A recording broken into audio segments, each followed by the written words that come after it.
Bismillahirrahmanirrahim. Assalamualaikum warahmatullahi wabarakatuh. Ibarat Allah yang kami muliakan, menurut BMKG Indonesia dan juga para pakar gempa dari luar negeri mengatakan Indonesia punya peluang mengalami gempa, apalagi Jawa yang memiliki 2 sesar raksasa di Jawa ini, termasuk di Jabodetabek sampai ke Cirebon, kemudian di daerah Jawa Timur termasuk Jogja, itu ada sesar yang sangat besar, ditambah beberapa sesar lainnya. Ini kalau terjadi gempa yang dahsyat, diperkirakan sampai 9,5 skala Richter. Akan seperti apa nasib kita ke depan? Allahu a'lam. Kita hanya berdoa dan berharap semoga tidak, semoga tidak. Saya juga berharap demikian dan kita aminkan bersama-sama. Mari, amin ya rabbana amin. Kulali, seorang pakar gempa Australia, baru saja menyampaikan bahwa dari Selat Sunda sana, dari Pandeglang, ada potensi gempa di dataran dangkal. Dan ini yang paling dikhawatirkan, Pak. Ini bisa menimbulkan tsunami setinggi 57 meter. Tsunami ini akan mengejar sampai seluruh Banten sampai ke Jakarta. Kalau 57 dari sana sampai Jakartanya sisanya 15 meter ketinggiannya. Apapun itu kita aminkan lagi, semoga tidak pernah terjadi. Amin. Tapi mereka bicara bukan orang-orang bodoh. Mereka adalah pakar dan ahli.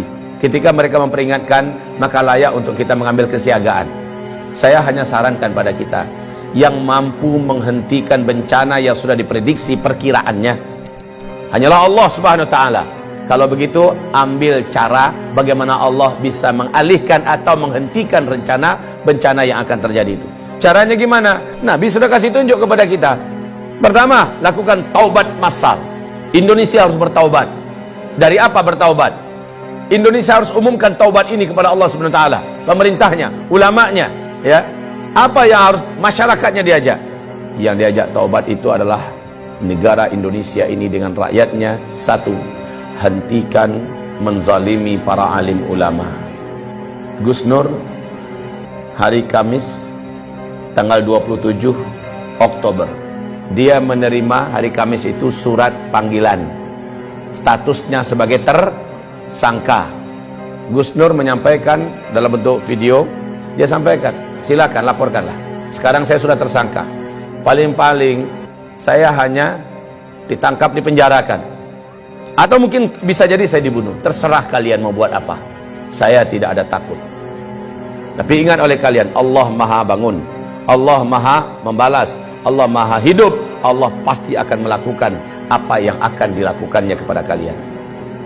Catat oleh kalian katanya. Mulai jam ini, dari detik ini juga, kalian catat semua. Kalian akan menyaksikan hal-hal yang tidak pernah kalian inginkan selama ini. Ditindaklanjuti oleh Polda Palu. Yang gempa besar besoknya, maghribnya. Jadi hanya selang 24 jam terjadi gempa besar di Palu sana. Anehnya, semua rumah bangunan gedung yang ada di sekitar rumahnya dan pesantrennya Gus Nur yang ada di Palu hancur, tapi gedung dan rumahnya, pesantrennya Gus Nur utuh seutuh-utuhnya, berdiri kokoh, rapi serapi-rapinya, sebelah-sebelahnya rata. Masya Allah, Allah kasih lihat. Bahkan kantor Polda yang ada pun tenggelam oleh tsunami. Tidak sedikit jumlah para aparat yang sampai hari ini belum ketemu. Ya Rabb, jangan sakiti ulama. Saya sudah sampaikan kepada pemerintah negeri Republik Indonesia tercinta ini.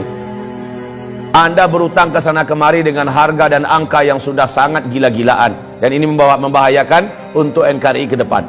Sekarang mau Anda tambah utang berapa? Silahkan tambah. Anda bangun di sana sini, tapi dengan perilaku Anda menyakiti para alim ulama. Mereka wali-wali Allah di muka bumi ini. Mereka kekasih-kekasih Allah di muka bumi. Allah ratakan semua, Allah habisi semua yang kalian bangun. Bahkan nyawa kalian pun tidak akan terselamatkan. Ingat ini baik-baik, wahai para penguasa. Anda tak lama berkuasa, hidup Anda juga tidak lama di muka bumi ini. Jika para alim ulama tidak Anda perlakukan dengan mulia. Ibarat Allah yang kami muliakan, tidak ada rezim yang ada dalam sejarah lalu menentang para pembawa-pembawa dakwah, melainkan rezim itu akan berakhir dengan tragis. Baca sejarah, buka Al-Quran, buka sejarah, bagaimana setiap rezim yang berani menentang pembawa-pembawa dakwah dengan tragis. Wa kadzalika ja'alna likulli nabiyyin aduwwa syayatinal insi wal jin. Musuh-musuh dakwah ini adalah setan-setan manusia dan setan-setan jin. Demikian Allah firmankan, yuhi ba'duhum ba'da zukhrufal qawli ghurura. Konspirasi mereka sesama mereka saling rapat dan akrab dalam rangka memadamkan dakwah, tapi pada ujungnya qul ja'al haqq wa zahaqal batil. Kalau kebenaran sudah datang, kalau kebenaran sudah diusung dan dibawa, diperjuangkan, yang batil pasti akan enyah. Apa yang kurang dari Firaun? Puncuk dan puncak kekuasaan-kekuatan saat itu di tangannya. Negara-negara mana yang tidak takut dengan kekuasaan yang dimiliki oleh Firaun? Kekuasaan yang luas, bala tentara yang banyak, persenjataan yang hebat, media semuanya di tangannya, semua kekayaan ada di tangannya. Kurang apa Firaun? Dan Musa hanya seorang pendakwah biasa. Musa dengan pendampingnya Harun, Bani Israel orang-orang rakyat biasa, tapi mereka bersama Allah yang maha perkasa. Ketika semakin zalim Firaun kepada Musa dengan fitnah yang bermacam-macam, dengan cara yang bermacam-macam untuk menghabisi Musa, akhirnya Firaunlah yang habis. Bala tentaranya habis, lumpuh semua. Bukan sekedar lumpuh, mati semuanya, ditenggelamkan oleh Allah dalam Laut Merah. Kisah Firaun ini terulang abad demi abad, terus terulang dan berulang. Namrus sebelumnya, Ibrahim yang disasar. Namrus habis, dihabisi bala tentaranya oleh Allah hanya dengan tentara kecilnya berupa lalat. Namrus pun sekarat mampus. Bala tentaranya hebat-hebat, kekuasaannya yang hebat, semuanya habis oleh Allah Subhanahu wa taala ketika menyakiti wali Allah di muka bumi, yaitu Ibrahim alaihi salam, Nabiullah dan Rasul Allah, Abul Anbiya Ibrahim alaihissalam. Nabi Muhammad disakiti oleh Abu Jahal, Abu Lahab.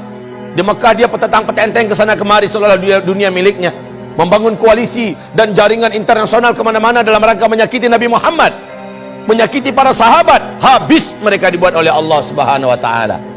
Maka rezim manapun di muka bumi ini, kalau sudah berhadapan dengan dakwah ilallah, berhadapan dengan ahli-ahli dakwah, para alim ulama, pembawa dakwah, pembawa kebenaran, Allah pasti akan tetapkan in lan tajida li sunnatillahi tabdila. Tidak akan didapatkan sunnatullah itu bisa berubah, tidak akan pernah berubah. Sunnatullah itu tetap akan terulang. Saya tidak tahu omongan ini akan sampai tidak ke telinga para pemimpin dan berkuasa yang sedang memimpin di Indonesia. Saya tidak ingin para pemimpin yang ada, rejim yang ada berakhir tragis. Tugas saya hanya sekedar menyampaikan. Saya tidak punya wewenang apa-apa dalam menurunkan azab. Saya tidak menginginkan azab turun ke Indonesia ini. Saya ingin pemimpin kita memimpin dengan baik dan benar. Roda kepemimpinan pemerintah berjalan dengan baik dan benar. Masyarakat hidup dengan makmur, sejahtera, tertanggulangi masalah-masalah berat kehidupan mereka. Agama juga terjaga dan terawat. Maka baldatun thayyibatun wa rabbun ghafur terwujud. Ini yang saya mau.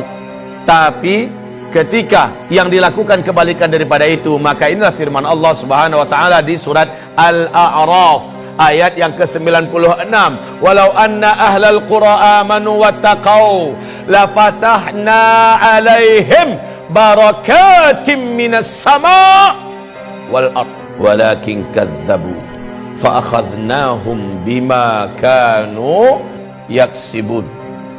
Kalaulah suatu negara, suatu bangsa, penduduknya benar imannya kepada Allah dan mereka melaksanakan perintah-perintah Allah, meninggalkan larangan-larangan Allah dan Rasulnya, la fatahna alaihim barakatim minas samai wal ard, pasti kami bukakan selebar-lebarnya pintu-pintu barakah dan kebaikan dari langit dan juga yang keluar dari bumi.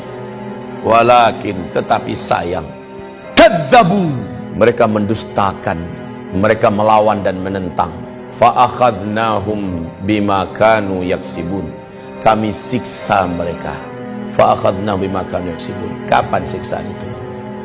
Afa amina ahlul qura ayatiyahum ba'suna bayata wa hum naimun. Apakah mereka merasa aman ketika dosa sudah dibuat di mana-mana, maksiat sudah dilakukan di mana-mana? Mereka masih merasa aman daripada siksa dan azab kami yang datang kepada mereka baghtatan, tiba-tiba. Wahum naimun, mereka sedang di rumah-rumah mereka